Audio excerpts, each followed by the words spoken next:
Welcome back to part 3 of my garden renovation, garage extension and absolute chaos in the back garden. So if you've not watched the other couple of parts, feel free to go back and catch up. But if you don't want to do that, in no particular order, this is what's happened up to now. Dug out a trench here because we're going to be putting a wall from that pillar to the house with a gate, just to separate this area into some sort of maybe a courtyard or a play area for my granddaughter, or anything else I decide in the meantime. And this extends out onto the left hand side, depending on which way you look at it, of the garden. And I've just managed to install all this 13mm pipe of irrigation pipe all the way around. That's 80 meters, and then it goes through the front and connects up to the tap at the side of the house. That was pretty straightforward. Took me about 3 hours in the end to do all that. But the only issue is, pretty big issue really, it doesn't work, and I'll get onto that later. This area has been excavated down to make this platform up. This has been leveled off as I've done in the previous videos. Filled all this with the hardcore MOT. That just needs raking out. Then working my way back. This is where I got all the MOT from the other day, underneath the existing, well, the old driveway, which is not going to be a driveway anymore.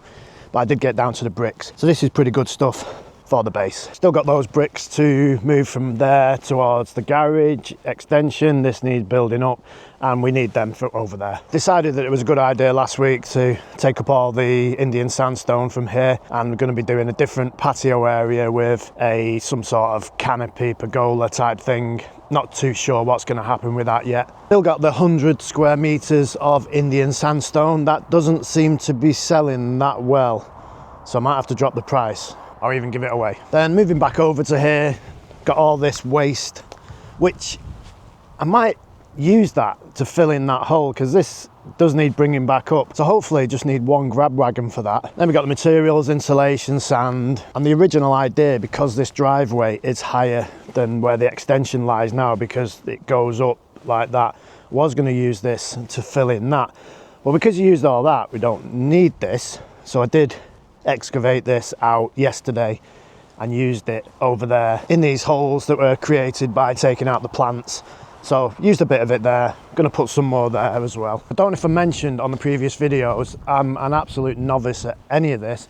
No previous experience of doing anything really. And I'm getting pretty good on the digger, and that came yesterday, I think. That's pretty easy to use. And the reason we got the smaller one is the larger, bigger dumper, they've got none left in the higher place, so we've had to make do with that. But it is definitely quicker than wheelbarrowing all this hardcore MOT. And then nothing's really been done down there. Dug that out to get the scaffolding, which is coming tomorrow. And yeah, they're the laurels. And this is where the garage extension is up to. Obviously the slab's been poured, that's meshed, so I can get some cars in. It's not going to crack. The internal block work's been built up. There's the rest. Can't do any more until Monday really, because the scaffolding needs to go up, and then this piece needs to go in. Piece of steel across the top. This then will connect up there, it'll marry into that roof. I need to get some more slates. I've got some there, but I still need some more. 3 meter bifold there, 3 meter bifold there. Should be identical to the back of the house with the same bifold, so it'll all match up nice. Just tell you about this irrigation, because it's not worked out right. Well, the idea was to put that splitter on, which works pretty good. It did have a leak, but I fixed that. I was going to dig up the driveway, put a trench right across here, and then tee into this piece that runs all the way down there for the new plants and trees that we put in a few weeks ago. But the problem is, it only makes it to the end of that row. So I did a little bit of research. Even though I did research the system, I didn't realise that because it is such a long run, there's not enough pressure. So I need a wider 25mm hose to go from there to there, which will feed that and maybe to the end. Then when the water supply gets fitted for the garage extension, there's going to be an outside tap there. So that is then going to feed this bit to maybe as far as it'll go for the pressure. But I'm probably going to have to run a 25mm pipe halfway down and then split it both ways. I believe that's how you do it. Then the 30 meters from there to there, is going to be fed from an outside tap that I'm going to have to get fitted from that side. But if you've got any other suggestions, please comment, because apart from that, I'm out of ideas. Oh, and eventually I'm going to fit a big rainwater tank there that's going to collect the rainwater off the roof and then feed part of the garden. But that is only to save water. I don't think I'm going to create any extra pressure, but that's going to be a long time down the road when everything else is finished in the garden.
Gary's told me to go down to 800, see what this is at.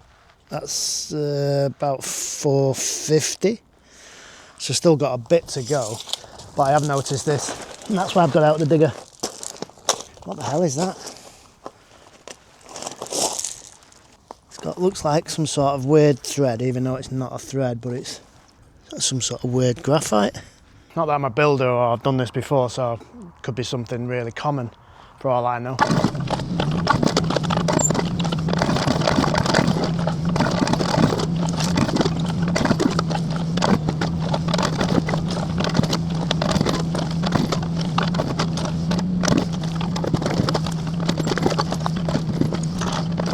I've had to stop again. Just nearly gone through the waste pipe there, but at least I now know that this level is 800. I did check it and it's 800. But then literally 3 feet later, gone through some sort of electrical pipe, wire thing. I don't know what it is. It looked pretty old to me, but just to be on the safe side, because that's running this way, so maybe from the house to something else. Here's the garage. Let's see if the lights still work, which is good, and the sockets. So I think I've got away with that. But as I keep saying, I am by far no expert at anything in this garden thing that I'm doing. Anything, no expert.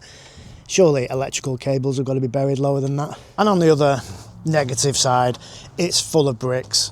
You can see there, it's just full of bricks. There's more bricks than soil. It's taken absolutely ages. That's took me about half an hour, 20 minutes just to get through that bit. It's just not going through.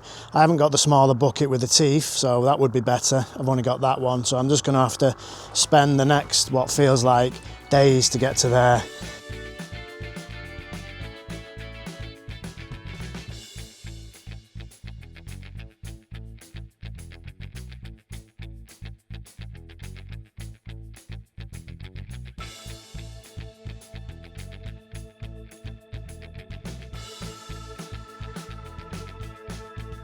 So even though the time lapse looks like I did it in literally 10 minutes, it's taken an absolute age to do this. But it needs to be done, and at least I'm saving some labour doing it by myself.